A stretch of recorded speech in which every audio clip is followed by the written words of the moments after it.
Hello friends, welcome to Pahadi Boy Classes. मैं ਪਾਤਰ ਕਹਾਣੀਕਾਰ ਦੱਸਦਾ ਹੈ ਕਿ ਦਾਨੀ ਪੈਰਿਸ ਦਾ ਰਹਿਣ ਵਾਲਾ ਸੀ। ਉਹ ਪਤਲਾ ਤੇ ਤੰਦਰੁਸਤ ਸਰੀਰ ਵਾਲਾ 24-25 ਸਾਲਾਂ ਦਾ ਨੌਜਵਾਨ ਸੀ। ਉਸ ਦਾ ਰੰਗ ਤਾਂਬੇ ਵਰਗਾ ਸੀ। ਉਹ 20ਵੀਂ ਸਦੀ ਦਾ ਪੰਜਾਬੀ ਸਾਹਿਤ ਵਿਸ਼ੇ ਉੱਤੇ PhD ਕਰ ਰਿਹਾ ਸੀ। ਉਹ ਦਿੱਲੀ ਵਿੱਚ ਰਹਿੰਦਾ ਹੋਇਆ ਪੰਜਾਬੀ ਲੇਖਕਾਂ ਨੂੰ ਮਿਲਦਾ ਰਹਿੰਦਾ ਸੀ ਤੇ ਇਸੇ ਸੰਬੰਧ ਵਿੱਚ ਹੀ ਉਸ ਦੀ ਮੈਂ ਪਾਤਰ ਨਾਲ ਮੁਲਾਕਾਤ ਹੋਈ ਸੀ। ਕਨਵਲ ਤੇ ਗੁਰਦਿਆਲ ਸਿੰਘ ਦੇ ਨਾਵਲ ਪੜ੍ਹਦਿਆਂ ਉਸਨੂੰ ਕਈ ਮਲਵਈ ਸ਼ਬਦਾਂ ਦੇ ਅਰਥ ਪਤਾ ਨਹੀਂ ਸੀ ਲੱਗਦੇ, ਜਿਸ ਕਰਕੇ ਉਹ ਉਸ ਦੀ ਸਹਾਇਤਾ ਲੈ ਲੈਂਦਾ ਸੀ। ਇੱਕ ਦਿਨ ਦਾਨੀ ਨੂੰ ਪਤਾ ਲੱਗਾ ਕਿ ਮੈਂ ਪਾਤਰ ਆਪਣੇ ਪਿੰਡ ਰੁਪਾਣਾ ਜਾ ਰਿਹਾ ਹੈ ਤੇ ਉਸਨੇ ਵੀ ਉਸ ਦੇ ਨਾਲ ਜਾਣ ਦੀ ਇੱਛਾ ਪ੍ਰਗਟ ਕੀਤੀ। ਮੈਂ ਪਾਤਰ ਉਸਨੂੰ ਨਾਲ ਲਿਜਾਣ ਲਈ ਤਿਆਰ ਹੋ ਗਿਆ ਤੇ ਇਸ ਨਾਲ ਉਸਨੂੰ ਚਾਅ ਚੜ੍ਹ ਗਿਆ। ਅਗਲੇ ਦਿਨ ਉਹ ਦੋਵੇਂ ਦਿੱਲੀ ਫਿਰੋਜ਼ਪੁਰ ਜਾਣ ਵਾਲੀ ਬੱਸ ਵਿੱਚ ਸਵਾਰ ਹੋ ਗਏ। ਰਸਤੇ ਵਿੱਚ ਦਾਨੀ ਨੇ ਮੈਂ ਪਾਤਰ ਨੂੰ ਬਹੁਤ ਸਾਰੇ ਵੇਰਵੇ ਪੁੱਛੇ ਤੇ ਉਹ ਦੱਸਦਾ ਹੋਇਆ ਆਪਣੇ ਲੋਕਾਂ ਦੇ ਗੁਣ ਗਾਉਂਦਾ ਰਿਹਾ। ਪੰਜਾਬ ਦੀ ਹੱਦ ਵਿੱਚ ਦਾਖਲ ਹੋ ਕੇ ਉਸਦਾ ਇਹ ਉਸਤਤ ਪੁਰਾਣ ਹੋਰ ਵੀ ਤਿੱਖਾ ਹੋ ਗਿਆ। ਮੈਂ ਪਾਤਰ ਉਸਤਤ ਨਾਲ ਮੂੰਹ ਭਰਿਆ ਪਿਆ ਸੀ ਅਤੇ ਦਾਨੀ ਉਸਦੀ ਹਰ ਗੱਲ ਨੂੰ ਠੀਕ ਮੰਨਦਾ ਜਾ ਰਿਹਾ ਸੀ। 3 ਵਜੇ ਉਹ ਪਿੰਡ ਪਹੁੰਚੇ। ਉਹ ਅੱਡੇ ਤੋਂ ਪਹਿਲਾਂ ਸੂਏ ਦੇ ਪੁਲ ਉੱਤੇ ਉਤਰ ਗਏ। ਮੈਂ ਪੁੱਤਰ ਦਾ ਘਰ ਪਿੰਡ ਦੇ ਦੂਜੇ ਪਾਸੇ ਹੋਣ ਕਰਕੇ ਸਾਰੇ ਪਿੰਡ ਵਿੱਚੋਂ ਲੰਘ ਕੇ ਜਾਣਾ ਪੈਂਦਾ ਸੀ।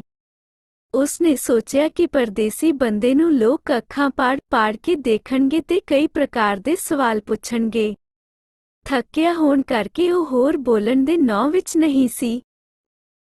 ਪੁਲ ਉੱਤੇ ਖੜਾ ਹੋ ਕੇ ਦਾਨੀ ਨੇ ਆਲੇ ਦੁਆਲੇ ਦੇਖ ਕੇ ਪੁੱਛਿਆ ਕਿ ਕੀ ਉਸਦੀ ਕਹਾਣੀ ਹਵਾ ਵਿੱਚ ਇਸੇ ਸੜਕ ਦਾ ਜ਼ਿਕਰ ਹੈ। ਮੈਂ ਪਾਤਰ ਨੇ ਦੱਸਿਆ ਕਿ ਇਹ ਉਹੀ ਸੜਕ ਹੈ ਜਿਸ ਉੱਤੇ ਚੱਲਦਾ ਕਾਫਲਾ ਵੱਢਿਆ ਗਿਆ ਸੀ।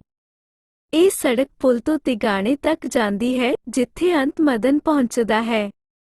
ਦਾਨੀ ਨੂੰ ਇਹ ਵੀ ਸਮਝ ਲੱਗ ਗਈ ਸੀ ਕਿ ਮੈਂ ਪਾਤਰ ਦੇ ਨਾਵਲ ਗੋਰੀ ਵਿੱਚ ਵੀ ਇਸੇ ਸੜਕ ਦਾ ਹੀ ਜ਼ਿਕਰ ਹੈ। ਦਾਨੀ ਦੀਆਂ ਇਹਨਾਂ ਗੱਲਾਂ ਨੇ ਪਾਤਰ ਦਾ ਥਕੇਵਾਂ ਲਾ ਦਿੱਤਾ। ਉਹ ਸੂਏ ਦੀ ਪਟੜੀ ਉੱਤੇ ਜਾ ਰਹੇ ਸਨ, ਜਿਸ ਦੇ ਨਾਲ ਹੀ ਸਿਵੇ ਹਨ, ਜਿੱਥੇ ਕਿਸੇ ਦਾ ਸੰਸਕਾਰ ਹੋ ਰਿਹਾ ਸੀ। ਸਿਵਾ ਬਲ ਰਿਹਾ ਸੀ। ਉਹ ਪਟੜੀ ਤੋਂ ਉਤਰ ਕੇ ਸੰਸਕਾਰ ਕਰਕੇ ਮੁੜ ਰਹੇ ਬੰਦਿਆਂ ਨਾਲ ਹੀ ਰਲ ਗਏ ਤੇ ਪਤਾ ਲੱਗਾ ਕਿ ਬੂੜਾ ਵੈਲੀ ਮਰ ਗਿਆ ਹੈ। ਮੈਂ ਪਾਤਰ ਨੇ ਕਿਹਾ ਕਿ ਚਲੋ ਚੰਗਾ ਹੋਇਆ, ਇਸ ਨਾਲ ਕਈ ਮੁੰਡਿਆਂ ਦੀ ਜ਼ਿੰਦਗੀ ਬਚ ਗਈ ਹੈ। ਉਹ ਦੱਸਦਾ ਹੈ ਕਿ ਬੂੜਾ ਬੁੱਢਾ ਹੋਣ ਕਰਕੇ ਹੁਣ ਬਦਮਾਸ਼ੀ ਕਰਨ ਤਾਂ ਰਹਿ ਗਿਆ ਸੀ, ਪਰ ਉਹ ਨਵੇਂ ਜਵਾਨ ਹੋ ਰਹੇ ਮੁੰਡਿਆਂ ਨੂੰ ਕੁਰਾਹੇ ਪਾਉਣ ਲੱਗ ਪਿਆ ਸੀ। ਉਸ ਦੀ ਸਿੱਖਿਆ ਪਾ ਕੇ ਕੋਈ ਮੁੰਡਾ ਸਕੂਲ ਛੱਡ ਦਿੰਦਾ ਸੀ ਤੇ ਕੋਈ ਪਿਓ ਦੇ ਗਲ ਪੈ ਜਾਂਦਾ ਸੀ। ਇਸ ਤਰ੍ਹਾਂ ਉਸਨੇ ਕਿਸੇ ਦਾ ਭਲਾ ਤਾਂ ਕੀ ਮੰਗਣਾ ਸੀ, ਕਈ ਵਸਤੇ ਘਰ ਉਜਾੜੇ ਸਨ। ਸੰਸਕਾਰ ਤੋਂ ਮੁੜਦੇ 2-4 ਬੰਦੇ ਆਪਸ ਵਿੱਚ ਕਹਿ ਰਹੇ ਸਨ ਕਿ ਬੜੇ ਦੀ ਮੌਤ ਬਿਨਾਂ ਕਿਸੇ ਬਿਮਾਰੀ, ਬੁਖਾਰ ਜਾਂ ਤਾਪ ਤੋਂ ਇਸ ਤਰ੍ਹਾਂ ਸੌਖੀ ਜਿਹੀ ਹੋਈ ਹੈ, ਜਿਵੇਂ ਉਸਨੇ ਬਹੁਤ ਪੁੰਨ ਕੀਤੇ ਹੋਣ। ਦਾਨੀ ਦੇ ਪੁੱਛਣ ਤੇ ਮੈਂ ਪਾਤਰ ਨੇ ਉਸਨੂੰ ਦੱਸਿਆ ਕਿ ਪੁੰਨ ਕੀ ਹੁੰਦਾ ਹੈ ਤੇ ਨਾਲ ਹੀ ਬੂੜੇ ਬਾਰੇ ਦੱਸਿਆ ਕਿ ਬੂੜਾ ਘੋਰ ਪਾਪੀ ਸੀ ਤੇ ਲੋਕਾਂ ਦਾ ਜਿਵੇਂ ਬਹੁਤ ਪੁੰਨ ਕੀਤੇ ਹੋਣ ਦਾ ਭਾਵ ਹੈ ਕਿ ਉਸਨੇ ਕੋਈ ਪੁੰਨ ਨਹੀਂ ਸੀ ਕੀਤਾ। ਇੰਨੇ ਨੂੰ ਬੂੜੇ ਦਾ ਪੁੱਤਰ ਕੇਰੂ ਉਹਨਾਂ ਦੇ ਕੋਲ ਆ ਗਿਆ। ਮੈਂ ਪਾਤਰ ਨੇ ਅਫਸੋਸ ਕਰਨ ਜੇ ਢੰਗ ਨਾਲ ਪੁੱਛਿਆ ਕਿ ਉਸਨੂੰ ਕੀ ਗੱਲ ਹੋਈ ਸੀ। ਉਸਨੇ ਦੱਸਿਆ ਕਿ ਉਹ ਚੰਗਾ ਭਲਾ ਸੀ, ਤਾਪ ਜਾਂ ਕੋਈ ਬਿਮਾਰੀ ਵੀ ਨਹੀਂ ਸੀ ਹੋਈ। ਵੱਡੀ ਰਾਤ ਤੱਕ ਉਹ ਮੁੰਡਿਆਂ ਨਾਲ ਧੂਏ ਤੇ ਬੈਠਾ ਰਿਹਾ ਤੇ ਉੱਥੋਂ ਚੰਗਾ ਭਲਾ ਉੱਠ ਕੇ ਆ ਗਿਆ। ਆਪੇ ਬਾਰ ਬੰਦ ਕਰਕੇ ਤੇ ਕੁੰਡਾ ਲਾ ਕੇ ਸੌਂ ਗਿਆ। ਉਹ ਜਦੋਂ ਸਵੇਰੇ ਉਸਨੂੰ ਚਾਹ ਦੇਣ ਆਇਆ ਤੇ ਉਸਨੇ ਆਵਾਜ਼ ਮਾਰੀ, ਪਰ ਉਹ ਬੋਲਿਆ ਨਾ। ਉਸਨੇ ਉਸਦੇ ਮੂੰਹ ਤੋਂ ਰਜਾਈ ਚੁੱਕ ਕੇ ਦੇਖਿਆ ਤਾਂ ਉਹ ਕੂਕ ਸੁੱਤਾ ਪਿਆ ਲੱਗਾ। ਉਹ ਚਾਹ ਚੁੱਲ੍ਹੇ ਦੀ ਅੱਗ ਵਿੱਚ ਰੱਖ ਕੇ ਚਲਾ ਗਿਆ ਤੇ ਆਪਣੇ ਕੰਮ ਵਿੱਚ ਲੱਗ ਗਿਆ। ਕਾਫੀ ਧੁੱਪ ਚੜ੍ਹਨ ਤੇ ਜਦੋਂ ਉਹ ਵਾਪਸ ਆਇਆ ਤਾਂ ਉਸਨੇ ਚਾਹ ਦੀ ਗੜਵੀ ਉਸੇ ਤਰ੍ਹਾਂ ਚੁੱਲ੍ਹੇ ਵਿੱਚ ਪਈ ਦੇਖੀ। ਉਸਨੇ ਰਜਾਈ ਲਾ ਕੇ ਤੇ ਹੱਥ ਲਾ ਕੇ ਦੇਖਿਆ ਤਾਂ ਉਸਦੇ ਪ੍ਰਾਣ ਪੰਖੇਰੂ ਹੋ ਚੁੱਕੇ ਸਨ। ਉਸਦਾ ਸਰੀਰ ਠੰਡਾ ਸੀ, ਉਸਦੇ ਸੁੱਤੇ ਪਏ ਦੇ ਪ੍ਰਾਣ ਪਖੇਰੂ ਹੋ ਚੁੱਕੇ ਸਨ। ਦੂਜੇ ਪਾਸੇ ਕੋਈ ਧਰਮ ਸਿੰਘ ਨੂੰ ਯਾਦ ਕਰ ਰਿਹਾ ਸੀ, ਜੋ ਕਿ ਬਹੁਤ ਭਜਨ ਬੰਦਗੀ ਵਾਲਾ ਤੇ ਨਿਤਨੇਮੀ ਸੀ। ਕਿਸੇ ਦੇ ਦੁੱਖ ਤਕਲੀਫ ਹੁੰਦੀ ਤਾਂ ਉਹ ਪਹਿਲਾਂ ਪਹੁੰਚਦਾ, ਪਰ ਉਹ 6 ਮਹੀਨੇ ਅੱਡੀਆਂ ਰਗੜ ਕੇ ਮਰਿਆ ਸੀ। ਉਸ ਦਾ ਇੱਕ ਪਾਸਾ ਮਾਰਿਆ ਗਿਆ ਸੀ ਅਤੇ ਪਏ ਦਾ ਇੱਕ ਪਾਸਿਓਂ ਸਰੀਰ ਗਲ ਗਿਆ, ਜਿਸ ਵਿੱਚੋਂ ਮੁਸ਼ਕ ਆਉਂਦੀ ਸੀ। ਉਹ ਹਾਜਤ ਪਾਣੀ ਤੋਂ ਵੀ ਔਖਾ ਸੀ ਤੇ ਟਿਕੀ ਰਾਤ ਮੌਤ ਨੂੰ ਆਵਾਜ਼ਾਂ ਮਾਰਦਾ ਹੁੰਦਾ ਸੀ। ਇਸ ਤਰ੍ਹਾਂ ਉਹ ਬਹੁਤ ਦੁਖੀ ਹੋ ਕੇ ਮਰਿਆ। ਇਸ ਤਰ੍ਹਾਂ ਕੁਝ ਲੋਕ ਬੂੜੇ ਦੀ ਸੌਖੀ ਮੌਤ ਬਾਰੇ ਤੇ ਧਰਮ ਸਿੰਘ ਦੀ ਔਖੀ ਮੌਤ ਬਾਰੇ ਗੱਲਾਂ ਕਰ ਰਹੇ ਸਨ। ਇਸ ਤਰ੍ਹਾਂ ਗੁਰਮੁਖ ਤੇ ਮਨਮੁਖ ਦਾ ਮੁਕਾਬਲਾ ਹੋਣ ਲੱਗ ਪਿਆ। ਧਰਮ ਸਿੰਘ ਬਾਰੇ ਲੋਕ ਕਹਿ ਰਹੇ ਸਨ ਕਿੰਨੇ ਪੁੰਨ ਕੀਤੇ ਸਨ, ਪਰ ਬੂੜੇ ਬਾਰੇ ਕਹਿ ਰਹੇ ਸਨ ਜਿਵੇਂ ਪੁੰਨ ਕੀਤੇ ਹੋਣ। ਕਹਿਰੂ ਦੀ ਹਾਲਤ ਬੜੀ ਤਰਸਯੋਗ ਸੀ। ਲੋਕਾਂ ਨੂੰ ਉਸ ਦੇ ਪਿਓ ਦੀ ਸੁਖੀ ਮੌਤ ਚੁਭ ਰਹੀ ਸੀ। ਉਹ ਉਸ ਨੂੰ ਅਜਿਹੀ ਮੌਤ ਦਾ ਹੱਕਦਾਰ ਨਹੀਂ ਸੀ ਸਮਝ ਰਹੇ। ਉਹ ਇੱਕਦਮ ਉੱਠ ਪੜਾ ਹੋ ਗਿਆ ਤੇ ਕਹਿਣ ਲੱਗਾ ਕਿ ਅਸਲ ਵਿੱਚ ਉਸ ਉਪਕਾਰ ਨੇ ਉਸ ਦੇ ਪਿਓ ਦੀ ਸਹਾਇਤਾ ਕੀਤੀ ਹੈ, ਜਿਹੜਾ ਉਸਨੇ ਰੋਲਿਆਨ ਵੇਲੇ ਇੱਥੋਂ ਲੰਘਦੇ ਕਾਫਲੇ ਦੇ ਦੁੱਧ ਪੀਂਦੇ 30 ਬੰਦਿਆਂ ਦੀ ਮੁਕਤੀ ਕਰਕੇ ਕੀਤਾ ਸੀ। ਉਹ ਪੁੰਨ ਉਸਨੂੰ ਤਾਰ ਗਿਆ।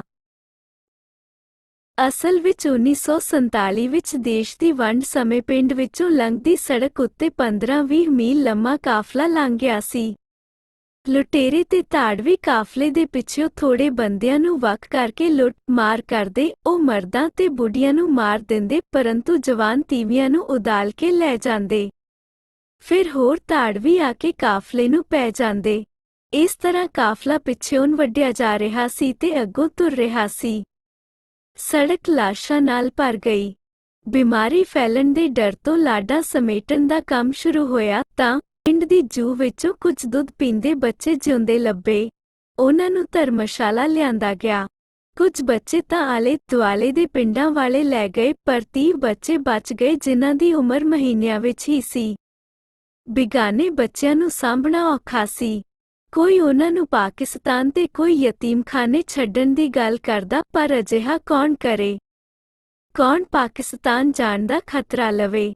ਬੜ ਨੇ ਕਿਹਾ ਕਿ ਉਹ ਉਹਨਾਂ ਦੀ ਮੁਕਤੀ 'ਚ ਦੇਣ, ਪਰ ਇੰਨੇ ਛੋਟੇ ਬੱਚਿਆਂ ਨੂੰ ਕੌਣ ਮਾਰੇ? ਉਹਨਾਂ ਨੂੰ ਤਾਂ ਧਾੜਵੀ ਵੀ ਮਾਰ ਕੇ ਨਾ ਗਏ ਜਿਹੜੇ ਉਹਨਾਂ ਦੀਆਂ ਮਾਵਾਂ ਨੂੰ ਲੈ ਗਏ ਸਨ। ਇਹ ਸੋਚ ਕੇ ਲੋਕਾਂ ਦੇ ਦਿਲ ਦਹਿਲ ਜਾਂਦੇ ਸਨ। ਅੰਤ ਬੂੜੇ ਨੇ ਕਿਹਾ ਕਿ ਉਹ ਇਹ ਪੁੰਨ ਕਰ ਦਿੰਦਾ ਹੈ। ਇਹ ਇੱਕ ਟੱਕ ਦੀ ਮਾੜ ਹਨ। ਐਵੇਂ ਸਾਰੀ ਉਮਰ ਮਾਂ ਮਹਿਟਰ ਰੁਲਦੇ ਰਹਿਣਗੇ। ਬੂੜੇ ਦੁਆਰਾ ਕੀਤੇ ਇਸੇ ਪੁੰਨ ਦੀ ਗੱਲ ਕਹਿਰੂ ਸੁਣਾ ਰਿਹਾ ਸੀ। ਜੋ ਦਾਨੀ ਨੂੰ ਪੂਰੀ ਤਰ੍ਹਾਂ ਸਮਝ ਨਾ ਆਈ, ਉਸਨੇ ਮੈਂ ਪਾਤਰ ਤੋਂ ਸਾਰੀ ਗੱਲ ਸੁਣੀ। ਕਹਿਰੂ ਨੂੰ ਜਦੋਂ ਪਤਾ ਲੱਗਾ ਕਿ ਪੁੱਛਣ ਵਾਲਾ ਪਰਦੇਸੀ ਹੈ, ਤਾਂ ਉਸਨੇ ਪਰਦੇਸੀਆਂ ਨੂੰ ਸਮਝਾਉਣ ਵਾਲੇ ਅੰਦਾਜ਼ ਵਿੱਚ ਬੋਲਣਾ ਸ਼ੁਰੂ ਕੀਤਾ ਤੇ ਦੱਸਿਆ ਕਿ ਉਸਨੇ ਆਪ ਸਭ ਕੁਝ ਅੱਖੀਂ ਦੇਖਿਆ ਸੀ। ਉਹ ਉਸ ਸਮੇਂ 13 ਸਾਲਾਂ ਦਾ ਸੀ। ਉਹ ਬੱਚਿਆਂ ਨੂੰ ਗੱਡੇ ਉੱਪਰ ਲੱਦ ਕੇ ਲੈ ਗਏ ਸਨ। ਉਸਨੇ ਦੋਹਾਂ ਹੱਥਾਂ ਵਿੱਚ ਵਿੱਥ ਬਣਾ ਕੇ ਦੱਸਿਆ ਕਿ ਬੱਚੇ ਇੰਨੇ ਨਿੱਕੇ ਸਨ, ਦੁੱਧ ਪੀਂਦੇ। ਬਸ ਇਸੇ ਪੁੰਨ ਨੇ ਉਸਦੇ ਪਿਓ ਨੂੰ ਤਾਰ ਦਿੱਤਾ। ਦਾਨੀ ਨੇ ਜਦੋਂ ਪੁੱਛਿਆ ਕਿ ਕੀ ਉਹਨਾਂ ਨੇ ਆਪ ਬੱਚਿਆਂ ਨੂੰ ਕੱਟਿਆ ਸੀ, ਕਹਿਰੂ ਨੇ ਹੱਥ ਦੀ ਤਲਵਾਰ ਬਣਾ ਕੇ ਉੱਪਰੋਂ ਥੱਲੇ ਨੂੰ ਵਾਰ ਕਰਨ ਵਾਂਗ ਕੀਤਾ ਤੇ ਕਿਹਾ ਕਿ ਬਸ ਇੱਕ ਟੱਕ ਤੇ ਸਿਰ ਅੱਡ। ਇਹ ਸੁਣ ਕੇ ਦਾਨੀ ਦਾ ਸਰੀਰ ਕੰਬ ਗਿਆ। ਉਸ ਦਾ ਤਾਂਬੇ ਵਰਗਾ ਚਿਹਰਾ ਪੀਲਾ ਪੈ ਗਿਆ ਤੇ ਫਿਰ ਇੱਕਦਮ ਪੂਣੀ ਵਰਗਾ ਬੱਗਾ ਹੋ ਗਿਆ। ਉਸਨੇ ਮੈਂ ਪਾਤਰ ਨੂੰ ਤੁਰਨ ਦਾ ਇਸ਼ਾਰਾ ਕੀਤਾ। ਉਹ ਦੂਜਿਆਂ ਬੰਦਿਆਂ ਤੋਂ ਵੱਖ ਹੋ ਕੇ ਰਾਹ ਵਿੱਚ ਆ ਗਏ। ਉਸਨੇ ਆਪਣਾ ਅਟੈਚੀ ਧਰਤੀ ਉੱਤੇ ਰੱਖ ਦਿੱਤਾ ਤੇ ਫਿਰ ਇੱਕਦਮ ਦੂਜੇ ਪਾਸੇ ਮੂੰਹ ਕਰਕੇ ਬੈਠ ਗਿਆ। ਉਸਨੂੰ ਉਲਟੀ ਆ ਗਈ। ਮੈਂ ਪਾਤਰ ਨੇ ਉਸਦੇ ਮੋਢੇ ਫੜ ਕੇ ਸਹਾਰਾ ਦਿੱਤਾ। ਉਸਨੇ 3 ਵਾਰ ਉਲਟੀ ਕੀਤੀ। ਮੈਂ ਪਾਤਰ ਨੇ ਉਸਨੂੰ ਪਾਣੀ ਦੇ ਭਰੇ ਖਾਲ ਕੋਲ ਬਿਠਾ ਦਿੱਤਾ। ਉਸਨੇ ਕੁਰਲੀ ਕੀਤੀ ਤੇ ਰੁਮਾਲ ਨਾਲ ਮੂੰਹ ਸਾਫ਼ ਕਰਕੇ ਉਸ ਤੋਂ ਮਾਫ਼ੀ ਮੰਗੀ। ਉਹ ਕਹਿ ਰਿਹਾ ਸੀ ਕਿ ਉਸਨੂੰ ਅਫਸੋਸ ਹੈ ਕਿ ਉਸਨੂੰ ਮਜ਼ਬੂਤ ਹੋਣਾ ਚਾਹੀਦਾ ਸੀ। ਉਹ ਘਰ ਪੁੱਜੇ। ਮੈਂ ਪਾਤਰ ਦੀ ਮਾਂ ਨੇ ਦਾਨੀ ਦਾ ਬਹੁਤ ਆਦਰ ਕੀਤਾ। ਪਾਣੀ ਗਰਮ ਕਰਕੇ ਹੱਥ ਮੂੰਹ ਧੋਣ ਲਈ ਦਿੱਤਾ ਤੇ ਫਿਰ ਚਾਹ ਪਿਲਾਈ।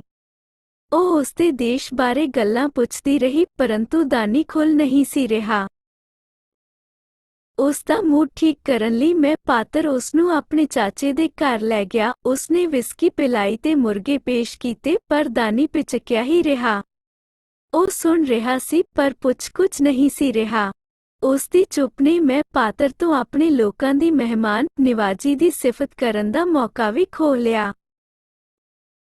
ਉਸ ਦਾ ਬਿਸਤਰਾ ਚੁਬਾਰੇ ਵਿੱਚ ਕਰ ਦਿੱਤਾ ਗਿਆ। ਉੱਥੇ ਰੌਸ਼ਨੀ ਦਾ ਚੰਗਾ ਪ੍ਰਬੰਧ ਹੋਣ ਕਰਕੇ ਉਸਨੂੰ ਪੜ੍ਹਨ ਵਿੱਚ ਵੀ ਸੌਖ ਰਹਿਣੀ ਸੀ।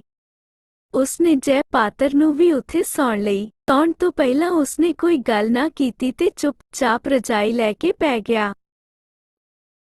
ਪਾਤਰ ਅੱਧੀ ਕੁ ਰਾਤ ਨੂੰ ਉਸਦੀ ਆਵਾਜ਼ ਸੁਣ ਕੇ ਮੈਂ ਪਾਤਰ ਦੀ ਅੱਖ ਖੁੱਲ ਗਈ। ਮੈਂ ਨੇ ਰਜਾਈ ਵਿੱਚੋਂ ਹੀ ਦੇਖਿਆ ਕਿ ਉਸਨੇ ਸਾਰੀਆਂ ਬੱਤੀਆਂ ਜਗਾ ਰੱਖੀਆਂ ਸਨ ਤੇ ਮੰਜੇ ਉੱਤੇ ਬੈਠਾ ਫ੍ਰੈਂਚ ਵਿੱਚ ਕੁਝ ਬੋਲ ਰਿਹਾ ਸੀ। ਜਿੰਨੀ ਕੁ ਫ੍ਰੈਂਚ ਮੈਂ ਪਾਤਰ ਨੂੰ ਆਉਂਦੀ ਸੀ ਉਸ ਤੋਂ ਉਸਨੂੰ ਇੰਨੀ ਕੁ ਸਮਝ ਲੱਗੀ ਕਿ ਉਹ ਕਹਿ ਰਿਹਾ ਸੀ 35 ਸਾਲਾਂ ਬਾਅਦ ਵੀ ਉਸਨੂੰ ਉਹ ਪੁੰਨ ਦਾ ਕੰਮ ਲੱਗਦਾ ਹੈ। ਤੋਬਾ ਤੋਬਾ।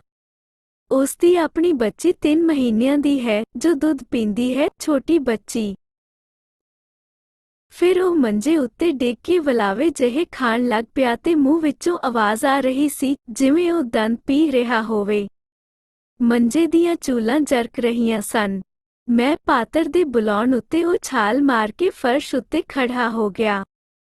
ਉਹ ਬੁਰੀ ਤਰ੍ਹਾਂ ਕੰਬ ਰਿਹਾ ਸੀ। ਉਸਦਾ ਚਿਹਰਾ ਪੂਣੀ ਵਰਗਾ ਸੀ। ਉਸਨੇ ਕੰਨ ਤੋਂ ਸ਼ੀਸ਼ਾ ਚੁੱਕਿਆ ਤੇ ਇੱਕ ਹੱਥ ਨਾਲ ਫੜ ਕੇ ਆਪਣਾ ਮੂੰਹ ਵੇਖਣ ਲੱਗ ਪਿਆ। ਦੂਜਾ ਹੱਥ ਉਹ ਆਪਣੀ ਗਰਦਨ ਤੇ ਫੇਰ ਰਿਹਾ ਸੀ। ਮੈਂ ਪਾਤਰ ਨੇ ਉਸਨੂੰ ਪੁੱਛਿਆ ਕਿ ਉਸਨੂੰ ਕੀ ਗੱਲ ਹੈ। ਦਾਨੀ ਨੇ ਉੱਤਰ ਦਿੱਤਾ ਕਿ ਉਸਦਾ ਦਿਲ ਵਾਰ-ਵਾਰ ਸ਼ੀਸ਼ਾ ਦੇਖਣ ਨੂੰ ਕਰਦਾ ਹੈ। ਉਸਦੀ ਬੱਚੀ 3 ਮਹੀਨਿਆਂ ਦੀ ਹੈ। ਮੈਂ ਪਾਤਰ ਨੇ ਉਸਨੂੰ ਕਿਹਾ ਕਿ ਉਸਨੂੰ ਸ਼ੀਸ਼ੇ ਦੀ ਗੱਲ ਸਮਝ ਨਹੀਂ ਆਈ। ਦਾਨੀ ਨੇ ਉੱਤਰ ਦਿੱਤਾ ਕਿ ਉਸਨੂੰ ਆਪ ਨੂੰ ਵੀ ਸਮਝ ਨਹੀਂ ਆਈ ਪਰ ਉਸਦਾ ਦਿਲ ਹਰ ਵਾਰ ਸ਼ੀਸ਼ਾ ਵੇਖਣ ਨੂੰ ਕਰਦਾ ਹੈ, ਨਹੀਂ ਤਾਂ ਉਹ ਬਿਮਾਰ ਮਹਿਸੂਸ ਕਰਦਾ ਹੈ। ਉਸਨੇ ਉਸਨੂੰ ਡਿਸਟਰਬ ਕਰਨ ਉੱਤੇ ਦੁੱਖ ਪ੍ਰਗਟ ਕੀਤਾ ਤੇ ਕਿਹਾ ਕਿ ਉਹ ਮਜਬੂਰ ਹੈ। ਮੈਂ ਪਾਤਰ ਨੇ ਉਸਨੂੰ ਵਾਰ-ਵਾਰ ਸ਼ੀਸ਼ਾ ਦੇਖਣ ਬਾਰੇ ਪੁੱਛਿਆ ਪਰ ਉਸਨੇ ਕਿਹਾ ਕਿ ਉਸਨੂੰ ਆਪ ਨੂੰ ਪਤਾ ਨਹੀਂ ਕਿ ਇਸ ਤਰ੍ਹਾਂ ਦੀ ਹਾਲਤ ਵਿੱਚ ਉਹ ਸ਼ੀਸ਼ਾ ਕਿਉਂ ਵੇਖਣਾ ਚਾਹੁੰਦਾ ਹੈ। ਫਿਰ ਦਾਨੀ ਨੇ ਪੁੱਛਿਆ ਕਿ ਕਿਹਰੂ ਜਿਸ ਕਾਫਲੇ ਦੀ ਗੱਲ ਸੁਣਾ ਰਿਹਾ ਸੀ ਕਿ ਉਸਦੀ ਕਹਾਣੀ ਹਵਾ ਵਿੱਚ ਉਸੇ ਦਾ ਹੀ ਜ਼ਿਕਰ ਹੈ। ਮੈਂ ਪਾਤਰ ਦੇ ਹਾਂ ਵਿੱਚ ਉੱਤਰ ਦੇਣ ਤੇ ਉਸਨੇ ਪੁੱਛਿਆ ਕਿ ਫਿਰ ਉਸਨੇ ਉਸ ਵਿੱਚ ਬੱਚਿਆਂ ਵਾਲੀ ਘਟਨਾ ਕਿਉਂ ਨਹੀਂ ਲਿਖੀ। ਮੈਂ ਪਾਤਰ ਨੂੰ ਇਸ ਸਵਾਲ ਦੀ ਓਨੀ ਆਸ ਨਹੀਂ ਸੀ। ਕਹਿਣ ਨੂੰ ਤਾਂ ਉਹ ਬਹੁਤ ਕੁਝ ਕਹਿ ਸਕਦਾ ਸੀ ਪਰੰਤੂ ਉਸਨੂੰ ਜਾਪਿਆ ਜਿਵੇਂ ਦਾਨੀ ਕਹਿ ਰਿਹਾ ਹੋਵੇ ਕਿ ਤੁਸੀਂ ਸਿਰਫ ਆਪਣੇ ਲੋਕਾਂ ਦੀ ਉਸਤਤ ਹੀ ਲਿਖ ਸਕਦੇ ਹੋ। ਮੈਂ ਪਾਤਰ ਨੇ ਉਸਨੂੰ ਸਿਰਫ ਇੰਨਾ ਹੀ ਕਿਹਾ ਕਿ ਇਹ ਉਸਦੇ ਧਿਆਨ ਵਿੱਚ ਨਹੀਂ ਰਿਹਾ। ਦਾਨੀ ਸਵੇਰੇ 6 ਵਜੇ ਦੀ ਬੱਸ ਫੜ ਕੇ ਦਿੱਲੀ ਮੁੜ ਗਿਆ ਤੇ ਮੈਂ ਪਾਤਰ ਦੇ ਬਹੁਤ ਜ਼ੋਰ ਦੇਣ ਤੇ ਵੀ ਨਹੀਂ ਸੀ ਰੁਕਿਆ।